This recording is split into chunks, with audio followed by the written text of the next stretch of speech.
காலையிலே எம்டி ஸ்டொமக்கில் டீயோ காஃபியோ குடிக்கிறவங்க நிறைய பேர் இருப்போம். ஸோ இந்த மாதிரி தொடர்ந்து வருட கணக்கில் குடிக்கிறவங்களுக்கு நிச்சயமாக நரம்பு சம்பந்தப்பட்ட பிரச்சனைகளோ வயிற்று பகுதியில் தீராத அல்சர் பிரச்சனையோ ஏற்பட வாய்ப்புகள் இருக்குது. அப்போ நரம்புகளை வலிமையாக்குவதற்கு நம்ம இதை ஃபஸ்ட்டு அவாய்ட் பண்ணணும். அதிகமான இனிப்பு சாப்பிடக்கூடிய நபர்கள், இனிப்புனா நம்ம ஒயிட் சுகர் சொல்கிறோம் இல்லைங்களா, அது மட்டும் இல்லை, இன்னைக்கு இனிப்பு சார்ந்து இருக்கக்கூடிய நிறைய விஷயங்கள் இருக்குது. ஸோ பேக்கரி ஐட்டம்ஸாக இருக்கட்டும், ஒரு ஸ்நாக்ஸ் நம்ம நிறைய சாப்பிட்றதா இருக்கட்டும், ஸோ இந்த மாதிரி இனிப்பு சார்ந்து இருக்கக்கூடிய உணவுகளை அதிகமாக சாப்பிடக்கூடியவங்களுக்கும் நரம்புகள் தொடர்பான பிரச்சனைகள் நமக்கு ஏற்பட வாய்ப்புகள் அதிகம்.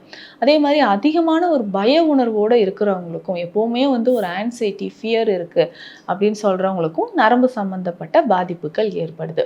நரம்புகள் வலிமையாக இருக்க என்னென்ன உணவுகள் எடுக்கலாம்? இதில் முக்கியமாக பார்த்தோம்னா கொடி வகைகளில் இருக்கக்கூடிய காய்கறிகள் நமக்கு ரொம்ப முக்கியம். ஸோ அவரைக்காய் ரொம்ப முக்கியம். அதுக்கப்புறம் பார்த்தோம்னா புடலங்காய், கொத்தவரங்காய், பீர்க்கங்காய், இந்த மாதிரி காய் வகைகளை உணவில் நிறைய சேர்த்து சாப்பிடும் பொழுது நரம்புகள் நமக்கு வலிமையாக இருக்கும்.